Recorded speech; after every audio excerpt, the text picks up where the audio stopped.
Ya. Yang ketiga, rahilun artinya adalah keberangkatan. Nah, baik. Kalau begitu, apakah makna dakhil? Ya, makna dakhil mungkin isim maf'ul, mungkin isim fa'il, dan mungkin masdar. Kalau dakhil itu kita anggap isim maf'ul, artinya sesuatu yang dibuat bercacat. Kalau isim fa'il, sesuatu yang mengandung cacat. Kalau masdar, cacat. Ya. Inilah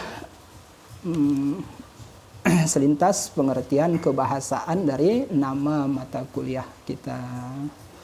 Kemudian, mengapa mata kuliah kita ini ad-dakhil fit tafsir, bukan ad-dakhil fi Al-Quran? Tolong Anda tebak mengapa? Ya, jawabnya sungguh sangat mudah. Karena cacat itu hanya ada di tafsir, tidak ada di dalam Al-Quran. Baik, selesai pembahasan kita kepada ad-dakhil. Sekarang kita pindah ke at-tafsir. At-tafsir, kalau ad-dakhil akar katanya seperti kita terangkan tadi, apakah akar kata dari tafsir? Ya, akar kata dari at-tafsir adalah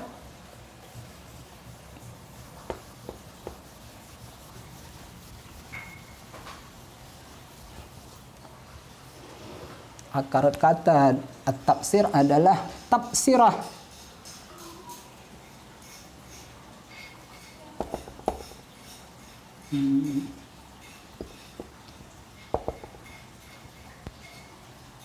Ya.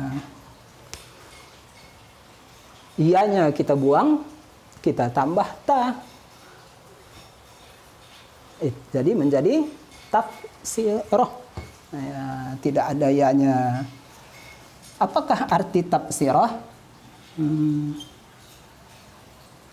Tafsirah artinya adalah ya, air seni, air kencing. Ya. Mengapakah ilmu yang mulia, yaitu ilmu tafsir, tetapi maknanya sangat buruk sekali, yaitu air najis, air kencing, air seni? Mengapa demikian? Tafsirah artinya air kencing. Air kencing itulah akar kata mata kuliah, disiplin ilmu tafsir. Mengapa demikian? Karena air seni itu adalah alat yang sangat akurat untuk menunjukkan kondisi kesehatan seseorang. Ya. Karena itulah Badan Narkotika Nasional ketika ingin meneliti apakah seseorang mengkonsumsi narkoba atau tidak, yang ditelitinya adalah air seni. Kenapa air seni? Itu cepat dan akurat. Bisa saja yang diteliti rambut, tapi kurang akurat dan lambat. Ya. Mengapa dokter ketika ingin meneliti apakah seorang wanita hamil atau tidak, yang diteliti adalah air seni? Kalau begitu, apa kaitan air seni dengan ilmu tafsir? Air seni adalah sesuatu yang sangat akurat menerangkan kondisi seseorang. Jadi ada unsur menerangkan. Mengapa ilmu tafsir disebut tafsir?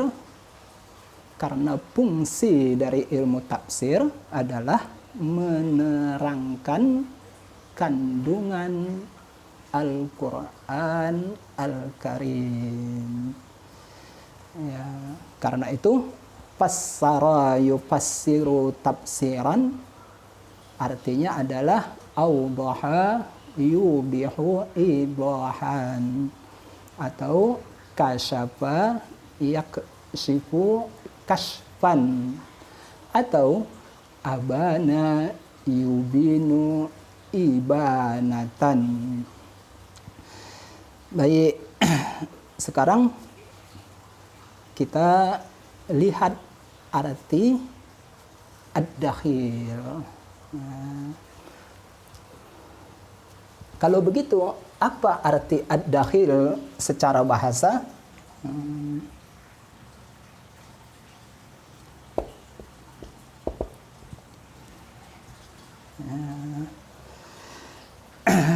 Dakhil secara bahasa memiliki banyak makna.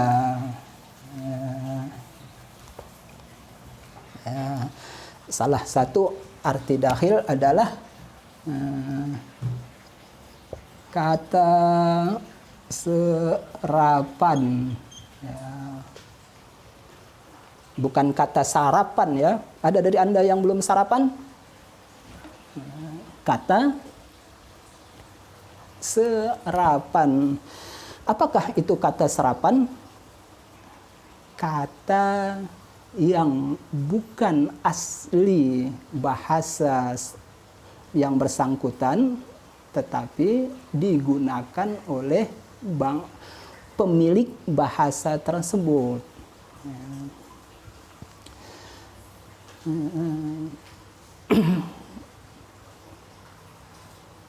Bola. Bola kita katakan kata serapan. Kenapa? Karena pada awalnya dia bukan bahasa Indonesia. Dia diserap, diambil dari bahasa Inggris, ball. Lampu.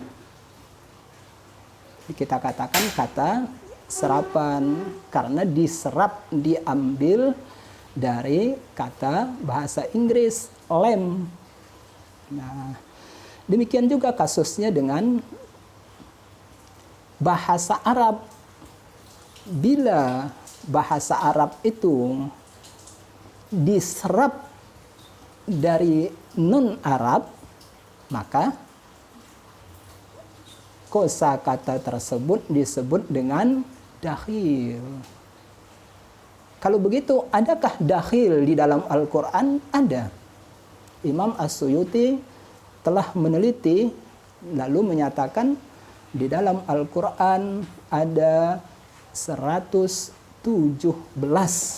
Ya, angkanya cukup banyak, yaitu 117. Dalam Al-Quran ada 117 kata serapan.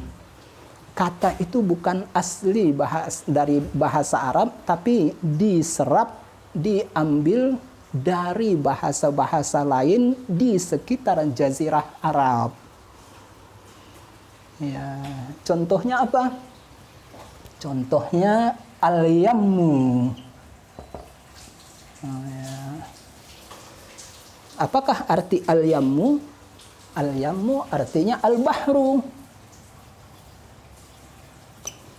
Apa arti al-bahru? Laut.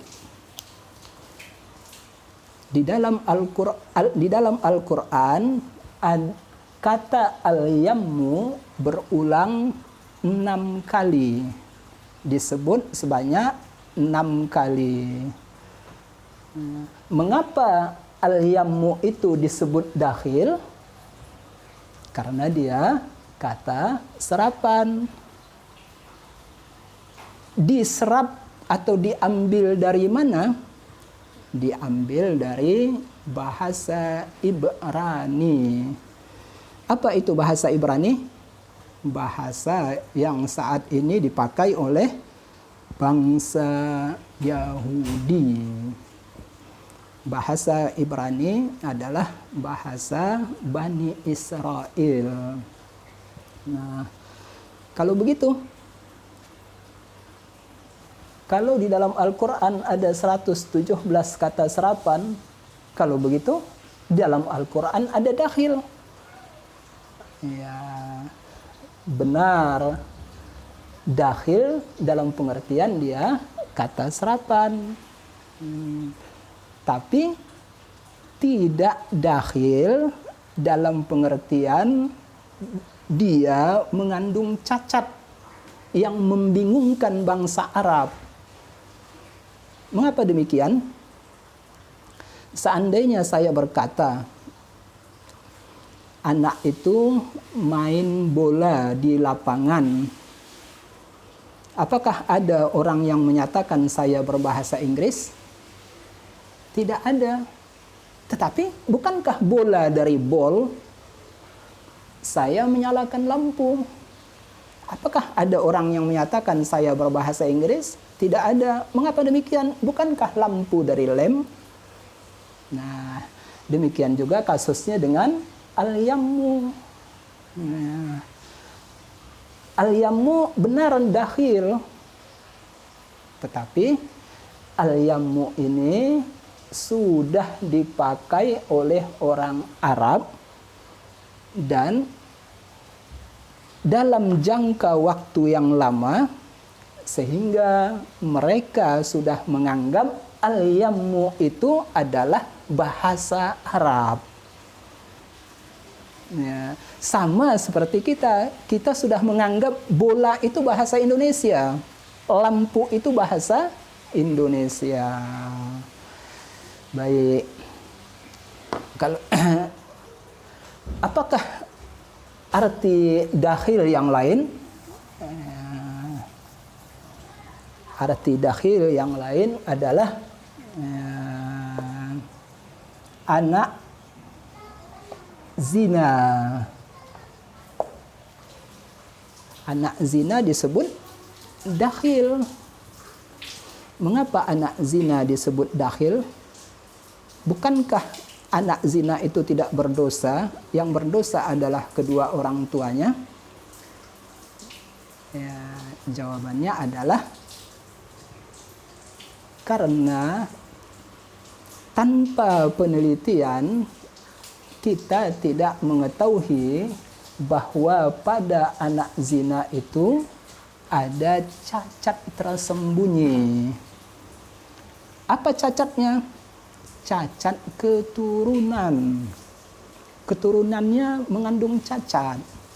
Sama halnya dengan kalimat kata yammun tadi. Mengapa kata yammun disebut dakhil padahal itu kata serapan? Tanpa kita teliti, kita tidak akan mengetahui bahwa itu kosakata bahasa Ibrani. Ya. Apakah pengertian dakhil yang lain? Pengertian dakhil yang lain adalah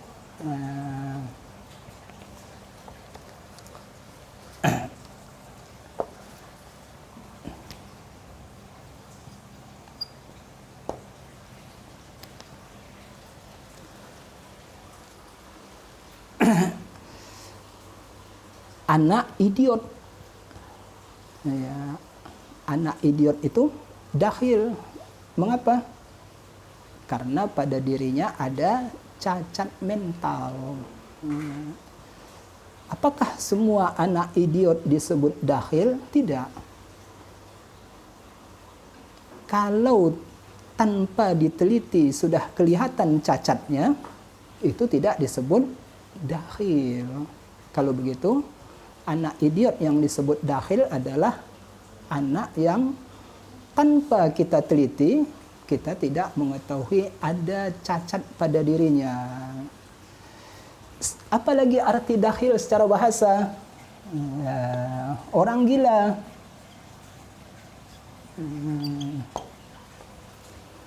Apakah semua orang gila dakhil? Tidak.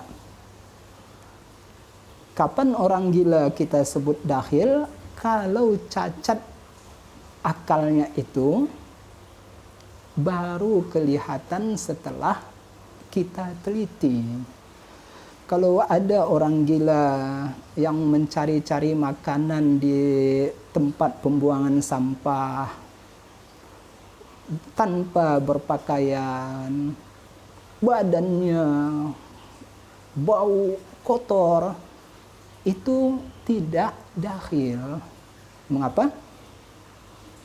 Karena cacatnya tidak tersembunyi. Kalau begitu, orang gila yang bagaimana yang disebut dakhil? Orang gila yang kelihatan penampilan luarnya seperti orang normal, tetapi setelah kita ajak bicara, setelah kita keteliti, lalu kita mengetahui bahwa ada cacat pada akalnya. Baiklah, karena keterbatasan waktu, pertemuan kita pada kali ini kita cukupkan demikian. Ya, agar perkuliahan kita lebih efektif, ya, saya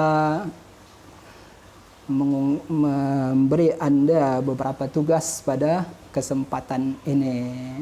Ya. Tolong ambil itu, tolong ambil salak. Ya.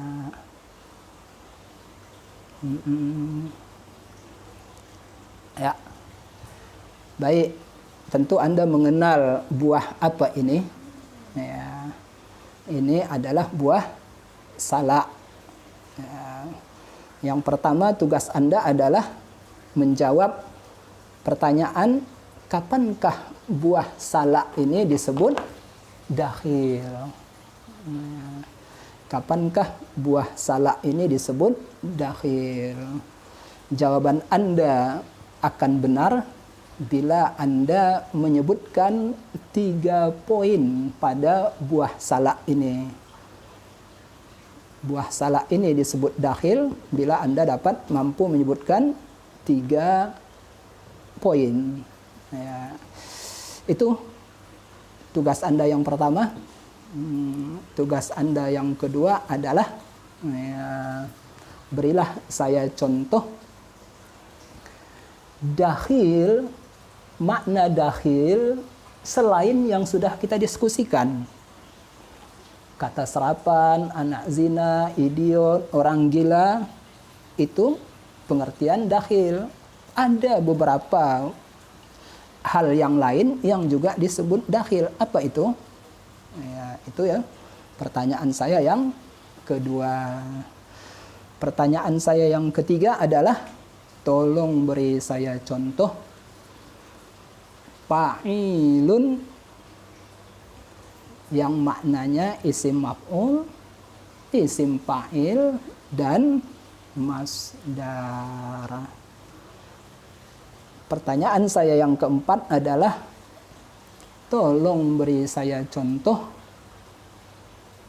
wazannya fa'ila yaf'alu, maknanya adalah cacat.